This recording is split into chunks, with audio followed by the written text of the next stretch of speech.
दोस्तों government exam की तैयारी के लिए सब्सक्राइब कीजिए हमारे चैनल प्रिपरेशन अड्डा को और बेल आइकन दबाइए हमारी वीडियो सबसे पहले देखने के लिए। हे गाइस, स्वागत आप सभी का आपके अपने चैनल प्रिपरेशन अड्डा के अंदर। तो हम जैसे कि हम डिस्कस कर रहे थे फिजिक्स के एमसीक्यूज को, हमने पार्ट 1 कंप्लीट कर दिया था। चैप्टर मैकेनिक्स है, इसका पार्ट 2 वीडियो है। पार्ट 1 अगर आपको समझ नहीं आया है, किसी तरह की कोई दिक्कत है तो आप मुझे बता दीजिएगा, मैं आपकी उस प्रॉब्लम को इंडिविजुअली सॉल्व कर दूंगा। गाइस, जैसे कि मैंने आपको बताया है कि बहुत इंपॉर्टेंट एमसीक्यूज हैं, आईएएस तक में ये क्वेश्चंस पूछे गए हैं, तो बिल्कुल भी मिस मत कीजिएगा एक भी वीडियो को और कंटिन्यू तैयारी कीजिएगा। तो चलिए स्टार्ट करते हैं मैकेनिक्स के पार्ट 2 वीडियो को, जिसके अंदर हम 11 से 20 तक सारे क्वेश्चन डिस्कस करेंगे और अच्छे से डीपली डिस्कस करेंगे। तो चलिए स्टार्ट करते हैं एमसीक्यू नंबर 11 की तरफ को, जिसमें कह रहा है ampere is the unit of. देखिए, जब आप तैयारी करते हैं गवर्नमेंट की और गवर्नमेंट की ही वीडियो डल रही है तो जाहिर सी बात है इतना तो बेसिक पता होता है हमें एकेडमिक लेवल पर कि एम्पियर किसका यूनिट होता है। तो एम्पियर जो यूनिट होता है गाइस, वो करंट का होता है। तो यहां पर जो ऑप्शन आ जाएगा वो आ जाएगा करंट इलेक्ट्रिसिटी, मतलब ऑप्शन 1 जो है, ऑप्शन ए, वो अपना करेक्ट हो जाएगा। करंट इलेक्ट्रिसिटी का यूनिट है। अगर इलेक्ट्रिक चार्ज के यूनिट की बात करें, मतलब अगर सी वाले के यूनिट की बात करें तो ये कुलाम होता है। क्या होता है ये? इसका यूनिट कुलाम होता है। और मैग्नेटिक फील्ड का यूनिट आपको पता ही है, टेस्ला होता है, तो ये भी आप याद कर लीजिएगा। रेजिस्टेंस का यूनिट होता है ओम। ओम का सिंबल ये है जिसको हम OHM इस तरह से भी लिखते हैं। तो गाइज, ये बेसिक चीजें हैं जो आपको पता रहनी चाहिए, और अगर नहीं भी याद है आपको तो लगातार वीडियो देखिएगा, आपको ये रट जाएंगी। ये अकेला क्वेश्चन कहां नहीं पूछा गया। आरआरबी कोलकाता के अंदर पूछा गया है, ASM के एग्जाम में SSC ने इस क्वेश्चन को पूछा है और आरआरबी ने इसको रिपीट किया है 2018 के अंदर। जो लोको पायलट का एग्जाम था, जो मेरा क्रैक हुआ था, उसमें पूछा गया था। तो चलिए, ये वाला क्वेश्चन तो हमारा क्लियर हो चुका है। क्वेश्चन नंबर 12 की तरफ चलते हैं। क्वेश्चन नंबर 12 में देखो फिर से वही लिस्ट वाला है, मैचिंग वाला है। मैचिंग वाला आपको पता ही है कितना ज्यादा इजी रहता है, मैंने आपको इसका फंडा बता रखा है। बहुत ज्यादा इजिली ये सॉल्व हो जाते हैं। बस आपको एक कोई अच्छे से एक मैच कर दीजिएगा, बाकी दूसरा भी अगर आपने मैच कर दिया तो वो एकदम से ये सॉल्व हो जाएगा। तो पहले वाले पार्ट में लिस्ट 1 के अंदर acceleration, force, work done, impulse, ये फिजिकल क्वांटिटीज हैं। इनके आगे लिस्ट 2 के अंदर यूनिट दे रखे हैं। तो किसी एक चीज को पकड़ लीजिएगा। सबसे बेसिक चीज है आपके सामने है, वो है फोर्स। अब देखिएगा, फोर्स का यूनिट सबको पता होता है, न्यूटन होता है। तो फोर्स का यूनिट जो हो गया वो क्या हो गया? न्यूटन। तो देखो बी जो है वो कहां जाना चाहिए? 3 पर। तो बी का 3 आंसर होना चाहिए। अब देखिएगा इसमें बी में 3 कहां है? तो बी में 3 एक तो यहां पर है और एक यहां पर है। तो इसका मतलब या तो ऑप्शन बी ठीक होगा या ऑप्शन सी ठीक हो जाएगा। तो एक बात तो यहां से क्लियर कट पता चल चुकी है। अब देखिएगा दूसरा देख लेते हैं। दूसरा आपको बेसिक लेवल पे ये भी पता होता है कि एक्सीलरेशन का यूनिट क्या होता है। एक्सीलरेशन क्या होता है अगर इसको दिखाएं तो A इक्वल टू होता है V minus you upon T, change in velocity upon time, यही होता है। Rate of change of velocity भी बोलते हैं इसको।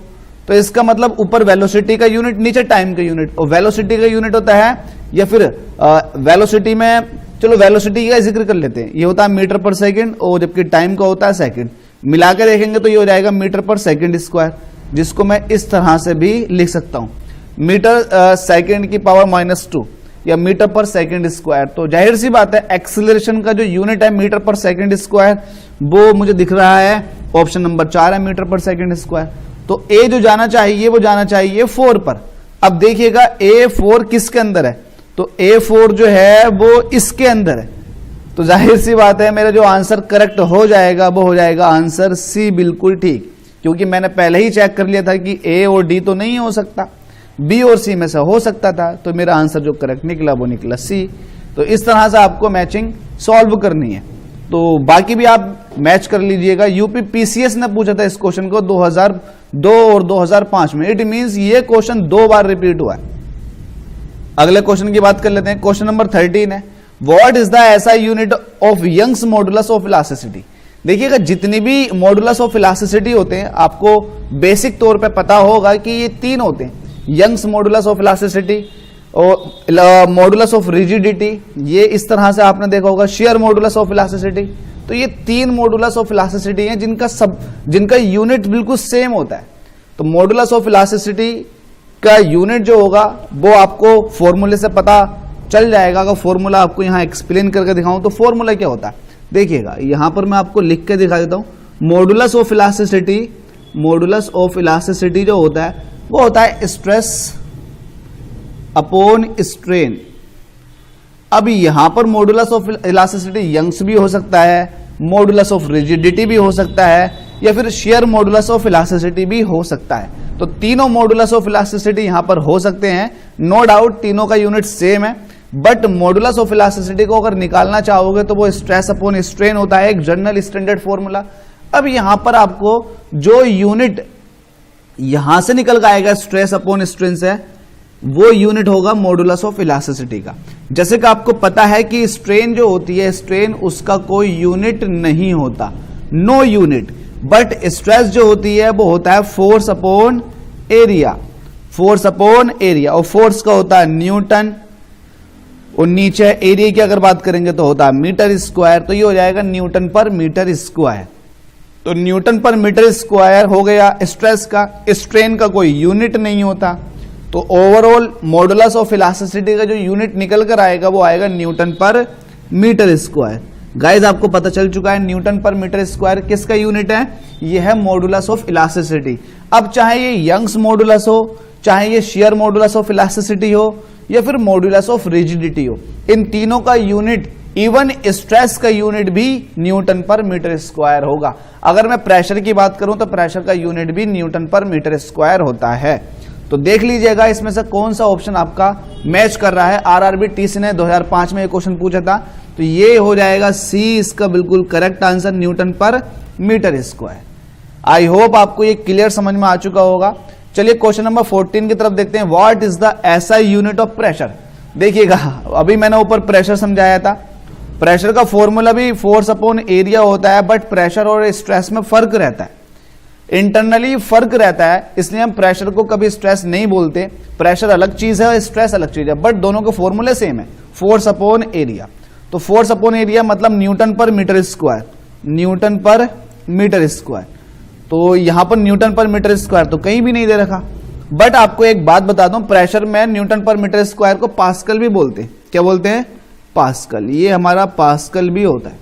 तो जहां कहीं भी प्रेशर में पास्कल दे रखा है तो इसका मतलब वो प्रेशर ही है, प्रेशर का यूनिट ही है पास्कल बेसिकली। तो जहां भी इसमें पास्कल ऑप्शन दे रखा है वो बिल्कुल ठीक हो जाएगा, ऐसा यूनिट है ये। तो मैं यहां पर टिक करता हूं पास्कल पर।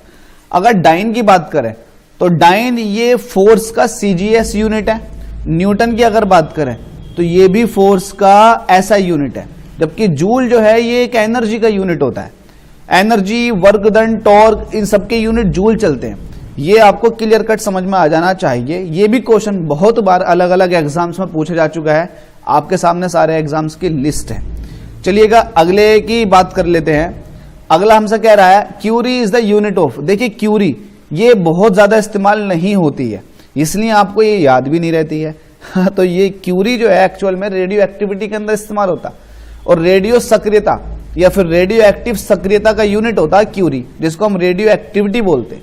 तो रेडियो एक्टिविटी का यूनिट क्या होता है? क्यूरी। मैंने आपको बता रहा टेम्परेचर जो होता है, टेम्परेचर का यूनिट केल्विन होता है। अगर आप एमकेएस की अगर बात करोगे, हीट का यूनिट ये अपने आप में जूल होता है, ये पॉइंटर हीट का यूनिट जूल, और एनर्जी का यूनिट भी जूल। तो बट यहाँ पर क्यूरी जो है, क्यूरी रेडियो एक्टिविटी का यूनिट हो जाएगा। इस तरह से अगर आप तैयारी करेंगे सारे ऑप्शन चेक करके, तो मुझे लगता है कि आपकी तैयारी बहुत अच्छे लेवल पर पहुंच जाएगी। चलिएगा आगे देख लेते हैं क्वेश्चन नंबर 16।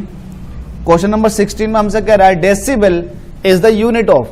देखिए डेसिबल भी बहुत कम यूज होता है, बेसिकली आप इसको ज्यादा इस्तेमाल नहीं करते हैं क्योंकि हमारे सामने ज्यादा पड़ता भी नहीं है ये। लेकिन आपको बता दूं ये किसका यूनिट होता है। एक्चुअल में अगर मैं ऑप्शन की तरफ जाऊं तो ऑप्शन से तो मैं एकदम पता लगा ही लूंगा, बट आपको समझना है डेसिबल जो यूनिट होता है एक्चुअल में वो हमारी साउंड की इंटेंसिटी का होता है। जो हम बोलते हैं मतलब साउंड, उसकी इंटेंसिटी का यूनिट होता है डेसिबल। पता लगता है कि कितनी डेसिबल की साउंड चल रही है, तो साउंड का यूनिट हो गया, इंटेंसिटी ऑफ साउंड का यूनिट हो गया डेसिबल। बट अगर आप ऑप्शन को चेक करेंगे तो ऑप्शन भी बता देगा कि करेक्ट आंसर इसका क्या है। जैसे कि पहले ऑप्शन को चेक करता हूं, स्पीड ऑफ लाइट। देखिएगा स्पीड ऑफ लाइट आपको पता है अच्छे से, स्पीड ऑफ लाइट जो होता है, लाइट की स्पीड 3 × 10⁸, इसका यूनिट देखोगे तो मीटर पर सेकंड होता है। तो मीटर पर सेकंड तो डेसिबल नहीं हुआ ना। अगर ऐसे ही इंटेंसिटी ऑफ हीट की बात करोगे तो भाई हीट जो होता है वो अपने आप में जूल होती है उसकी यूनिट, बट उसकी इंटेंसिटी की बात कर लोगे तो जूल पर मीटर स्क्वायर बोल दोगे, तो वो भी डेसिबल नहीं हुआ। तो इंटेंसिटी ऑफ साउंड जो होता है ना उसी का ही यूनिट होता है डेसिबल। मतलब इसका करेक्ट ऑप्शन जो हो जाएगा वो हो जाएगा ऑप्शन बी। ये भी 2005 में एसएससी ने पूछा था। क्वेश्चन नंबर 16 जो कि एक बेसिक क्वेश्चन है डायमेंशंस को ऐड करने का, जिसमें हमसे कह रखा है कि अल्फा जो है वो बीटा टी प्लस लैम्डा के बराबर है, जहां पर अल्फा और लैम्डा ये मीटर में नापी गई हैं। They are measured in metre. तो what is the dimension of beta, हमसे बीटा का यूनिट पूछ रहा है, एसआई यूनिट ऑफ बीटा पूछ रहा है, तो बीटा का यूनिट बता देंगे। आपको बहुत सिंपल सी बात बता दूं, अगर मैं आपसे कहूं कि 1 किलोग्राम चीनी लेकर आओ तो आप ले आओगे 1 किलोग्राम चीनी। अब किलोग्राम वाली यूनिट में आप किलोग्राम को ही ऐड कर सकते हो। इट मींस अगर आपसे कहूंगा कि 2 किलोग्राम चीनी और ले लो तो 3 किलोग्राम प्लस 2 किलोग्राम आप कहोगे कि 5 किलोग्राम चीनी हो गई। तो इसका मतलब ये हुआ कि आपने एक ही तरह की क्वांटिटीज को ऐड कर दिया। अगर मैं आपसे ये कहूं कि 1 किलोग्राम चीनी में 2 मीटर चीनी जोड़ दो तो आपको समझ में नहीं आएगा कि 2 मीटर चीनी क्या होती है। तो इसका मतलब ये हुआ ना, मीटर जो है ये एक अलग क्वांटिटी हो गई और किलोग्राम जो है ये अलग क्वांटिटी हो गई। तो यहां से एक बात ये समझ में आती है कि एक ही तरह की फिजिकल क्वांटिटीज को ही ऐड किया जा सकता है और एक ही तरह की फिजिकल क्वांटिटीज को ही सब्ट्रैक्ट किया जा सकता है। तो ऐड और सब्ट्रैक्ट जो किया जा सकता है वो सेम क्वांटिटीज को ही किया जा सकता है। तो इससे ये रिजल्ट निकलता है कि हमारे पास जो बीटा टी है और लैम्डा है, इन दोनों की फिजिकल क्वांटिटीज सेम होनी चाहिए, तभी हम इनको ऐड करते हैं। तो इसका मतलब बीटा टी की जो यूनिट होनी चाहिए वही अल्फा की यूनिट होनी चाहिए। बाय द वे यहां पर हमसे क्या रखा है, अल्फा और लैम्डा जो हैं वो नापे गए हैं मीटर में। तो यहां पर अल्फा जो है वो किस चीज में, मीटर में, तो अल्फा की जगह मैंने मीटर रख दिया। बीटा की पूछ रहा है, टी जो है ये सेकंड में है, तो जब मैं बीटा का निकालूंगा तो मीटर के नीचे को आ जाएगा सेकंड। तो मीटर पर सेकंड आ चुका है, मीटर पर सेकंड आ चुका है बीटा का यूनिट। तो बीटा का ऐसा यूनिट पूछा था आपसे, तो क्या हो जाएगा, मीटर पर सेकंड। तो हमारा जो ऑप्शन हो जाएगा वो ऑप्शन हो जाएगा डी, बिल्कुल क्लियर, मीटर पर सेकंड। ये तो एक बेसिक सा क्वेश्चन है, इससे भी बहुत ज्यादा हार्ड लेवल के क्वेश्चन डायमेंशंस को ऐड करने के ऊपर आते हैं। तो उम्मीद करता हूं कि ये बेसिक सा क्वेश्चन आपको समझ में आ गया होगा, इतनी आसान भाषा में आपको समझाया। क्वेश्चन नंबर 18 की तरफ चलते हैं, जिसमें हमसे कह रहा है what is the SI unit of electric charge. मैंने आपको पहले वाले क्वेश्चन में इस चीज को एक्सप्लेन भी कर दिया था। मेरे पास एक क्वेश्चन आया था जिसमें मैंने बताया था इलेक्ट्रिक चार्ज का यूनिट क्या होता है। तो इलेक्ट्रिक चार्ज का यूनिट कूलाम होता है, तो ये हम लोगों को पहले पता था और हम लोगों ने पहले एक्सप्लेन कर दिया कि एसआई यूनिट जो चार्ज का होता है वो कूलाम होता है। अब देख लीजिएगा, रिपीट मार दिया इस क्वेश्चन ने, तो यहां पर कूलाम ऑप्शन बिल्कुल ठीक हो जाएगा क्वेश्चन नंबर 18 का। वही कह रहा हूं, आरआरबी एनटीपीसी ने 2019 में पूछा, भाई कुछ भी टफ नहीं होता, कुछ भी। साइंस बस अंडरस्टैंडिंग है, अगर आपकी समझ अच्छी है तो आपकी साइंस अच्छी है। देखिएगा अगले क्वेश्चन की बात कर लेते हैं। हमसे बात करवा रहा है 1 astronomical unit is the average distance between. तो बता देता हूं, एस्ट्रोनॉमिकल यूनिट जिसको आप एयू बोलते हो, बेसिकली एयू, एस्ट्रोनॉमिकल यूनिट का सिंबल जो है वो एयू है। अब ये एस्ट्रोनॉमिकल यूनिट जो होती है एक्चुअल में ये लार्ज डिस्टेंस को मेजर करने के लिए इस्तेमाल किया जाता है। ये एस्ट्रोनॉमिकल यूनिट ये भी एक डिस्टेंस का यूनिट है, लेकिन जब बहुत ज्यादा लार्ज डिस्टेंस, मतलब प्लेनेट टू प्लेनेट के बीच के डिस्टेंस या फिर प्लेनेट टू स्टार्स के बीच के डिस्टेंस को अगर मेजर करना होगा तो हम एस्ट्रोनॉमिकल यूनिट में देखेंगे। तो हमसे पूछ रहा है कि एस्ट्रोनॉमिकल यूनिट मतलब एयू ये क्या होता है। तो एक्चुअल में एस्ट्रोनॉमिकल यूनिट जो होता है वो आपको बता देता हूं। बताने से पहले थोड़ा सा एक्सप्लेन कर देता हूं।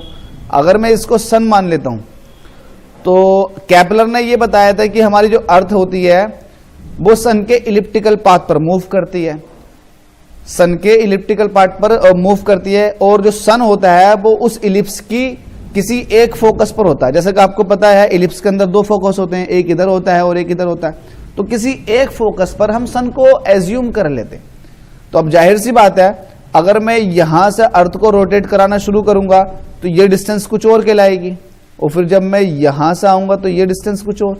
तो जो छोटी वाली डिस्टेंस होती है उसको माइनर बोलते हैं, जो बड़ी वाली डिस्टेंस होती है उसको मेजर बोलते हैं।